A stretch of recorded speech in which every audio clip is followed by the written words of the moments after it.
नमस्कार विद्यार्थियों, आज हम चर्चा कर रहे हैं महाराजा गंगा सिंह विश्वविद्यालय के बीए पार्ट फर्स्ट सोशियोलॉजी के first paper principles of sociology की और राजस्थान विश्वविद्यालय के बीए पार्ट फर्स्ट सोशियोलॉजी के first paper introduction to sociology की। और दोनों ही विश्वविद्यालयों के पाठ्यक्रम के संदर्भ में जो हमने टॉपिक लिया है वो है सामाजिक संरचना, सोशल स्ट्रक्चर। सोशल स्ट्रक्चर के परिप्रेक्ष्य में मेरी आपसे ये चौथी मुलाकात है और आज की इस वीडियो में हम ये जानने समझने का प्रयास करेंगे कि प्रकार्य क्या है, प्रकार्य की क्या अवधारणा है, प्रकार्य पर विद्वानों के क्या विचार हैं और प्रकार्य की क्या क्या विशेषताएं हैं। Concept of function. सामान्यतः प्रकार्य का अर्थ हम समाज या समूह द्वारा किए जाने वाले कार्य या उसके योगदान से लगाते हैं, किंतु समाजशास्त्र में प्रकार्य का अर्थ संपूर्ण सामाजिक संरचना को व्यवस्थित बनाए रखने एवं अनुकूलन करने में उसकी इकाइयों द्वारा जो सकारात्मक योगदान दिया जाता है से लगाया जाता है। प्रकार्य की अवधारणा को हम शरीर के उदाहरण से स्पष्टतः समझ सकते हैं। शरीर की संरचना का निर्माण विभिन्न इकाइयों या अंगों जैसे हाथ, पांव, नाक, कान, पेट, हृदय, फेफड़े आदि से मिलकर होता है। शरीर के ये विभिन्न अंग शरीर व्यवस्था को बनाए रखने और उनके अनुकूलन में अपना जो योगदान देते हैं, जो कार्य करते हैं, उसे इन इकाइयों का प्रकार्य कहा जाता है। प्रकार्य को परिभाषित करते हुए जॉनसन अपनी पुस्तक सोशियोलॉजी में कहते हैं कि किसी भी आंशिक संरचना जैसे एक उपसमूह एवं भूमिका, एक सामाजिक नियम अथवा एक सांस्कृतिक मूल्य का वह योगदान जो वह एक सामाजिक व्यवस्था या उपव्यवस्था को एक या अधिक आवश्यकताओं की पूर्ति हेतु करे, प्रकार्य कहा जाता है। इस परिभाषा से स्पष्ट है कि प्रकार्य सामाजिक संरचना की इकाई का वह योगदान है जो सामाजिक व्यवस्था की आवश्यकताओं की पूर्ति के लिए दिया जाता है। क्लुखन अपनी पुस्तक मिरर ऑफ मैन में कहते हैं कि संस्कृति का कोई भी भाग तभी प्रकार्यात्मक होता है जब वह इस प्रकार की अनुक्रिया रेस्पॉन्स करे कि उसे सामाजिक रूप से ग्रहण किया जा सके तथा व्यक्ति समाज में अपना अनुकूलन करने के लिए उसे सुविधापूर्ण समझे।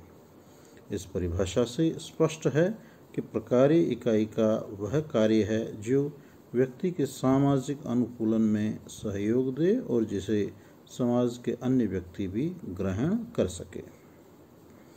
इसी प्रकार से प्रकार्य को परिभाषित करते हुए मर्टन अपनी पुस्तक social theory and social structure, ये बहुत महत्वपूर्ण पुस्तक है और प्रकार्य के ऊपर मर्टन का ज़बरदस्त योगदान भी है। मर्टन अपनी पुस्तक social theory and social structure में कहते हैं कि प्रकार्य वे अवलोकित परिणाम हैं जो कि सामाजिक व्यवस्था के अनुकूलन या सामंजस्य को बढ़ाते हैं।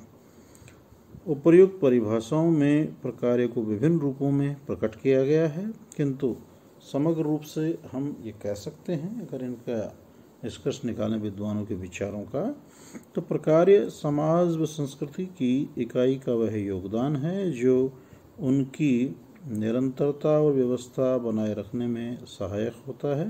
प्रकार्य द्वारा सामाजिक इकाई समाज की आवश्यकताओं को पूरा करने तथा उससे सामंजस्य एवं अनुकूलन करने में सहायक होती है।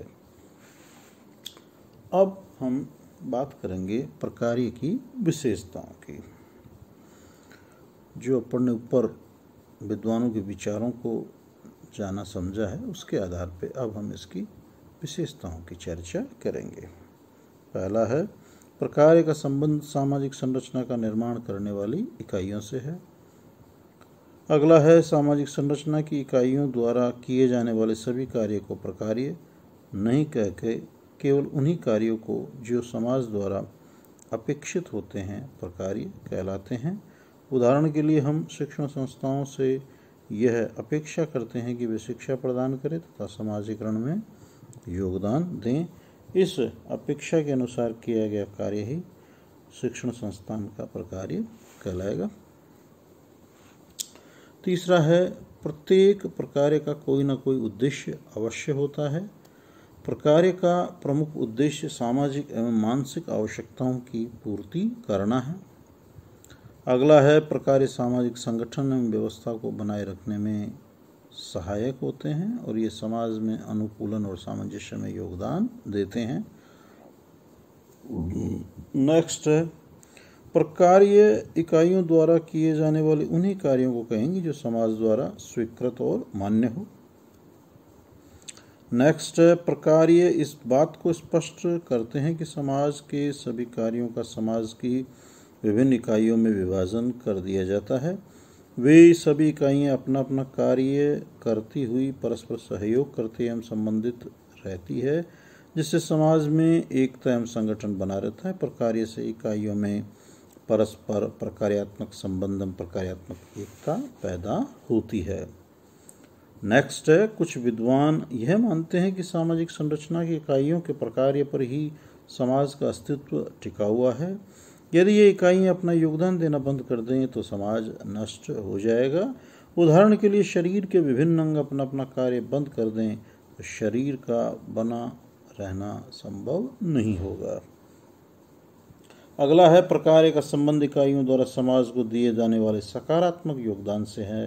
सकारात्मक योगदान का तात्पर्य है कि इकाइयों के कार्यों द्वारा समाज की आवश्यकताओं की पूर्ति होती है। इन प्रकार्यों से समाज में व्यवस्था और संगठन बना रहता है तथा ये प्रकार्य सामाजिक हित एवं प्रगति में सहायक होते हैं। अगला है, प्रकार्य कभी कभी तो स्पष्ट और प्रकट होते हैं किंतु कभी कभी अप्रकट भी। जब समाज द्वारा मान्य और इच्छित उद्देश्यों को प्राप्त किया जाता है तो इन्हें प्रकट प्रकार्य कहते हैं, किंतु कभी कभी ऐसे परिणाम भी निकलते हैं जिनके बारे में कभी सोचा ही नहीं जाता, तो इसको हम अप्रकट प्रकार्य कहते हैं। अगला है, सामाजिक संरचना की इकाइयों द्वारा किए जाने वाले सभी प्रकार्य समाज के लिए पूरी तरह लाभदायक नहीं होते। कुछ पूर्णतः लाभदायक होते हैं, कुछ आंशिक, तो कुछ कभी कभी समाज की उन्नति में गतिरोध भी पैदा कर देते हैं। नेक्स्ट है, प्रकार्य की अवधारणा सामाजिक मूल्यों से संबंधित है। समाज जिन कार्यों को अपने लिए उचित व हितकर मानता है वे ही कार्य प्रकार्य कहलाएंगे, अन्य नहीं। यानी जो सोशल वैल्यूज़ है वो निर्धारित करती है कि क्या प्रकार्य है और क्या दुष्प्रकार्य है। अगला है, प्रकार्य एक गतिशील अवधारणा है। एक समाज में जो कार्य समाज के लिए उपयोगी हैं वही प्रकार्य है, किंतु वही कार्य दूसरे समय में अनुपयोगी होने पर प्रकार्य की श्रेणी में नहीं आएंगे। जैसे उदाहरण है कि मसाई जनजाति में अतिथि सत्कार के लिए एक दूसरे के मुंह पे थूका जाता है, जबकि यही प्रथा परंपरा अगर हम सभ्य समाजों के परिप्रेक्ष्य में, हमारे समाज के परिप्रेक्ष्य में देखें तो वहाँ मसाई जनजाति में तो ये प्रकार्यात्मक प्रगटना है, लेकिन हमारे यहाँ तो हम इसको किसी भी कीमत पे नहीं स्वीकार कर सकते। क्यों? क्योंकि हमारे सामाजिक मूल्यों के अंदर तो अलग ही व्याख्या की गई है, अलग ही तरह के इसके प्रत्यय दिए गए हैं कि मैं तेरे मुंह पे नहीं थूकता। यानी जो मेरा आपसे कहने का तात्पर्य है कि एक समाज के लिए प्रकार्यात्मक है, जबकि दूसरे समाज के लिए तो ये कतई स्वीकार्य नहीं है, दुष्प्रकार्यात्मक है। दूसरा जो इस बात से जो मैसेज देना चाह रहे हैं वो ये है कि ये जो शब्द चलते हैं समाज में, ये कोई हवा से नहीं आते हैं, ये कोई बिल्कुल ये नहीं है कि बिल्कुल हवाबाजी है, इनका कहीं न कहीं कोई अस्तित्व अवश्य होता है। आप थोड़ा देखें इस चीज़ को, समझे समाजशास्त्र के विद्यार्थी होने के नाते, कि जो अपन ये आम बोलचाल में बोलते हैं कि तेरे शक्ल पे ही नहीं थूक, तो ये कहाँ से आ रहा है? ये मसाई जनजाति से आ रहा है। उनके वहाँ वो स्वीकार्य है, हमारे यहाँ ये बिल्कुल रिजिड, बिल्कुल निषेधात्मक, हम ऐसी कल्पना ही नहीं कर सकते।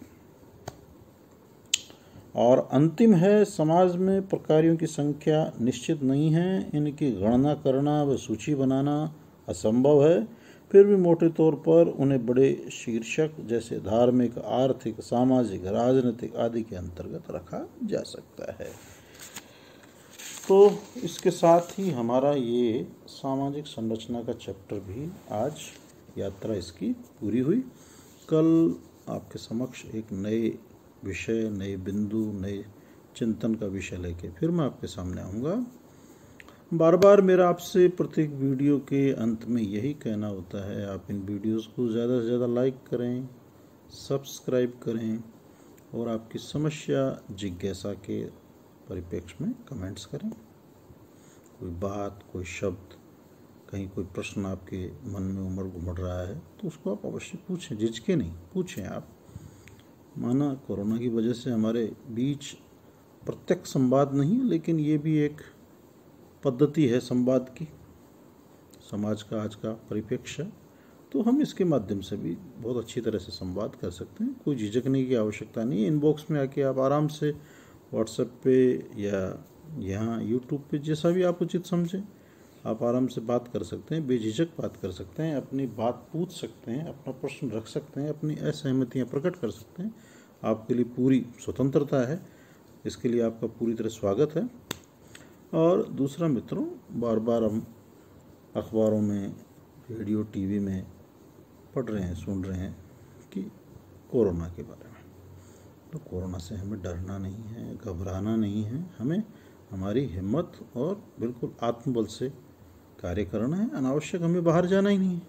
बाहर जाना है तो सरकार की गाइडलाइंस की अनुपालना करनी है। बहुत अति आवश्यक कार्य है तो ही जाना है, भीड़ भड़क्के में नहीं जाना है, अनावश्यक वस्तुओं को नहीं छूना है, अनावश्यक भीड़ नहीं बढ़ानी है, मास्क लगाना है, सैनिटाइज करना है, हाथों को सैनिटाइज करेंगे, भीड़ में नहीं जाएंगे, दूरी की, सामाजिक दूरी की पालना करेंगे तो हम सुरक्षित रहेंगे, स्वस्थ रहेंगे। और इन्हीं सद्भावों के साथ कि आप प्रसन्नचित्त रहें, स्वस्थ रहें, आपके परिवारजन, मित्रजन सब स्वस्थ हों, आप अध्ययन व अध्यापन करते रहें, इन्हीं शुभकामनाओं के साथ नमस्कार।